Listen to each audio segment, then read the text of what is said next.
আসসালামু আলাইকুম। কল্পনাস lifestyle blog থেকে আমি কল্পনা আপনাদের আরও একটি নতুন ভিডিওতে ওয়েলকাম করছি।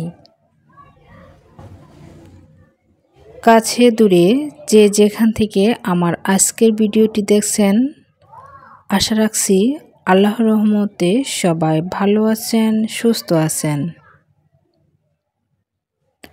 আমরাও আল্লাহর রহমতে আপনাদের দোয়া ও ভালোবাসায় বেশ ভালো আছে আলহামদুলিল্লাহ।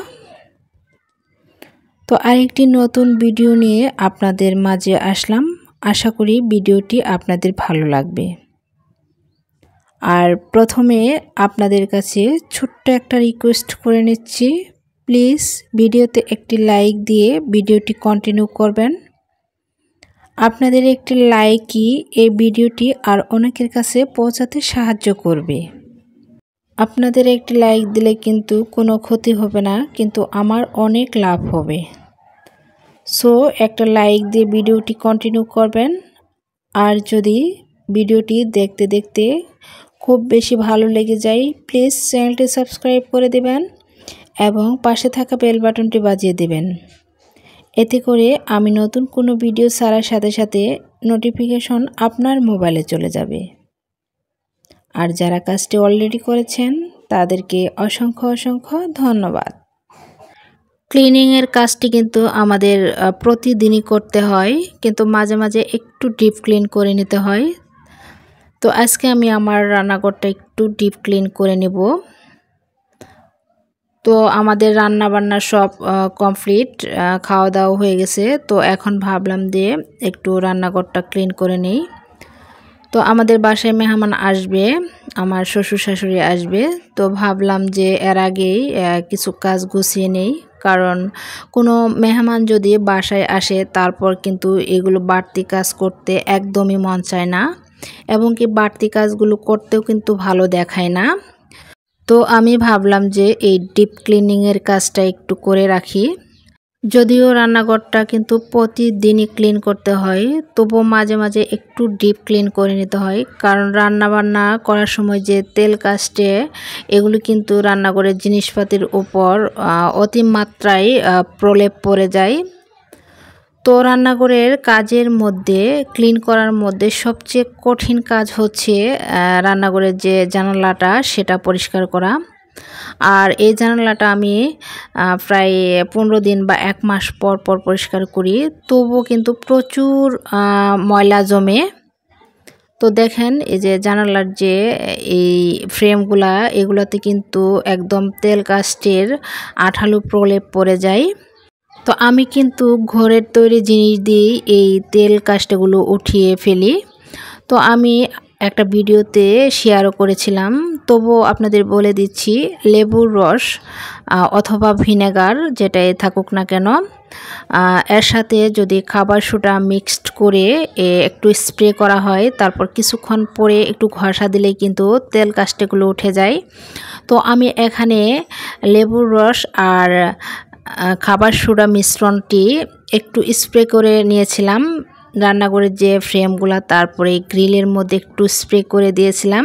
তারপর 10-15 মিনিট পর আমি একটা তারের মাজনি দিয়ে সেটা ঘষে ঘষে একদম ইজিভাবে কিন্তু উঠিয়ে ফেলেছি। তো এদিক দিয়ে যে এই যে কালো কালো দাগগুলো দেখা যাচ্ছে, এটা কিন্তু কোনোভাবেই ওঠানো যাচ্ছে না, এটা একদম এখানে লেগে গেছে। আর এখানে যেহেতু টাইলস নাই, শুধু সিমেন্টের উপর, তো এখানে কিন্তু এই ময়লাগুলো কোনোভাবেই পরিষ্কার করা যাচ্ছে না। তো এটা এভাবেই থাকে, আর দেখতে কিন্তু বেশ খারাপ লাগে, কালো কালো যেন প্রলেপ পড়ে আছে। তো ফাইনালি কিন্তু আমি আমার রান্নাঘরের জানালাটা পরিষ্কার করে ফেলেছি। আর রান্নাঘরের জানালা পরিষ্কার করা একটু কঠিন কাজই বটে। তো চুলার আশেপাশেও কিন্তু আমি সেই মিশ্রণটা স্প্রে করে তারপর দেয়ালগুলো পরিষ্কার করে নিয়েছি। আর চুলার আশেপাশে কি পরিমাণ তেল কাস্টে পড়ে সেটা আমরা প্রত্যেক গৃহিণীরাই জানি। যদিও আমি কোনো তেল কাস্টে পড়ার কোনো সুযোগই দেই না, কারণ প্রতিবার রান্না করার পরে আমি চুলার আশেপাশে যে দেওয়ালটা সেটা ভালো করে একটু ক্লিন করে নেই। তারপরেও কিন্তু অনেক তেল কাস্টে পড়ে যায় রান্নাঘরে। আমরা যেহেতু বাঙালি, তো বাঙালিরা কিন্তু একটু তেল মশলা একটু সুস্বাদু করে রান্না করে খেতে বেশি পছন্দ করে, তার জন্যই কিন্তু এই অবস্থা।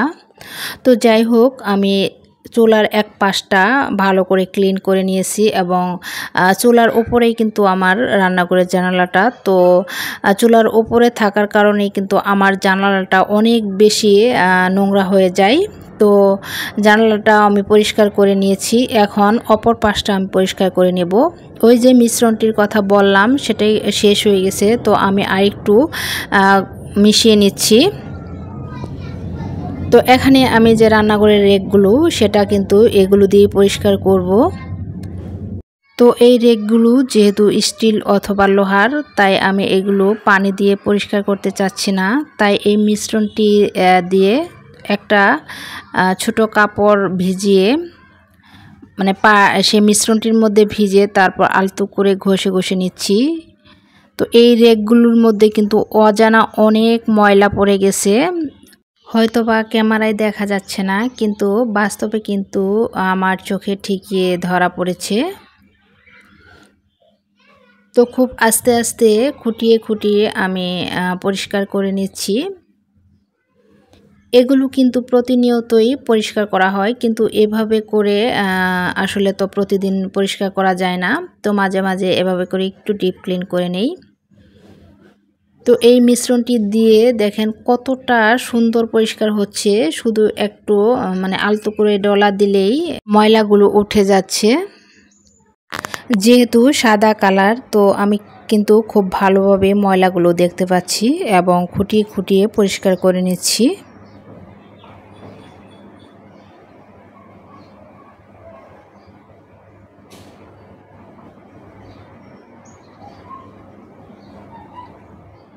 এবং নিচের যে জারগুলো ছিল বিভিন্ন বয়াম, সেগুলো টান দিয়ে কিন্তু আমি নিচের যে কাউন্টারটা সেটা ভালো করে পরিষ্কার করে নিয়েছি।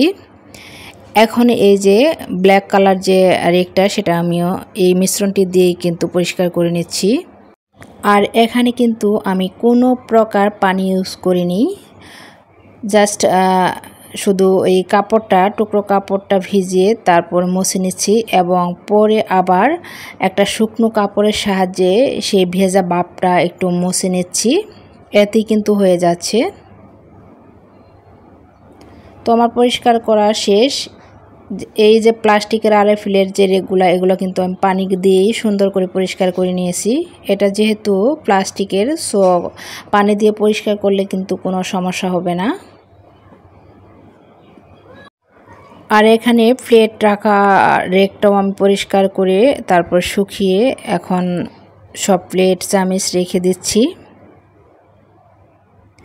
ভিডিওর এই পর্যায়ে আপনাদের আবারও মনে করে দিচ্ছি, প্লিজ একটি লাইক দিতে যদি এখনও ভুলে যেয়ে থাকেন, প্লিজ একটা লাইক দিয়ে দিবেন। এই রেকটা আমার খুবই উপকারী একটা রেক। এখানে আমাদের যে রেগুলার ইউজের প্লেটগুলো, তারপর মগ, বাটি, এগুলো সবগুলোই কিন্তু এখানে রাখা যায়। আর সাইডের যে স্পুন হোল্ডারটা, এটা কিন্তু রেকের সাথে না, এটা আমি আলাদা লাগিয়ে নিয়েছি। যেহেতু সিনের উপরে এই রেকটা রাখা, তাই সাইডের যে স্পুন হোল্ডারটা সেটা কিন্তু সিনের উপরেই পড়েছে। তো স্পুনগুলো যখন আমি ধুয়ে সেখানে রাখি, পানি কিন্তু সিনের উপরেই পড়ে, এটা বেশ সুবিধাজনক হয়েছে আমার জন্য। এখন আমি আপনাদের সাথে খুবই প্রয়োজনীয় একটা জিনিস শেয়ার করছি। এই যে এটা হচ্ছে বাটনা। তো উত্তরবঙ্গের মানুষেরা কিন্তু এটার সাথে বেশ পরিচিত। আমি অনেক দিন থেকেই ভাবতেছি যে এরকম একটা বাটনা আমি নেব, কিন্তু আমি খুঁজে পাচ্ছিলাম না। আমি একটা দোকানে এই বাটনাটা পেয়েছিলাম, বাট ওপরে যে হাতল বলে কিনা জানি না, তো আমি হাতলই বললাম, সেটা পাইনি, তার জন্য নেওয়া হয়নি। তো অনেক দিন পর এই দুটো একসাথে আমি পেয়েছি, তো পাওয়ার সাথে সাথে নিয়ে নিলাম। এটা আমার কাছে ভীষণ একটা প্রয়োজনীয় জিনিস মনে হয়েছে, যেহেতু আমি ভর্তা বেশি পছন্দ করি। আর এটাতে কিন্তু ভর্তা করলে অনেক বেশি মজা হয়, সেটা অনেকে বলে। আর শিলপাটাতে কিন্তু সবসময় ভর্তা করাটা অনেক ঝামেলার মনে হয়, শিলপাটা নামানো, তারপর আবার সেখানে ভর্তা করে আবার ধোয়া, এটা কিন্তু ভীষণ একটা ঝামেলার কাজ। আর হাতের কাছে যদি এ ধরনের একটা জিনিস থাকে তাহলে কিন্তু ঝটপট ভর্তা বানানো যাবে বা অন্য কিছুও কিন্তু করা যাবে। এই বাটনাটার দাম কিন্তু খুবই কম, কিন্তু আমার কাছে এটা ভীষণ প্রয়োজনীয় মনে হয়েছে। নিচের যে বাটনাটা মাটির, সেটা 60 টাকা নিয়েছে, আর উপরে হাতলটা 100 টাকা নিয়েছে। এই হাতলটা নাকি বাঁশের যে নিচে মোলটা থাকে সেটা দিয়ে বানানো, তো ওটারই দাম বেশি নিয়েছে। তো রান্নাঘরের কাজ শেষ করে এখন আমি রুমে চলে এসেছি, রুমটা একটু ক্লিন করে নেব। তো রুমের যে উপরে দেওয়ালগুলোতে একটু ঝোল পড়ে গেছে, আমি পরিষ্কার করে নিচ্ছি।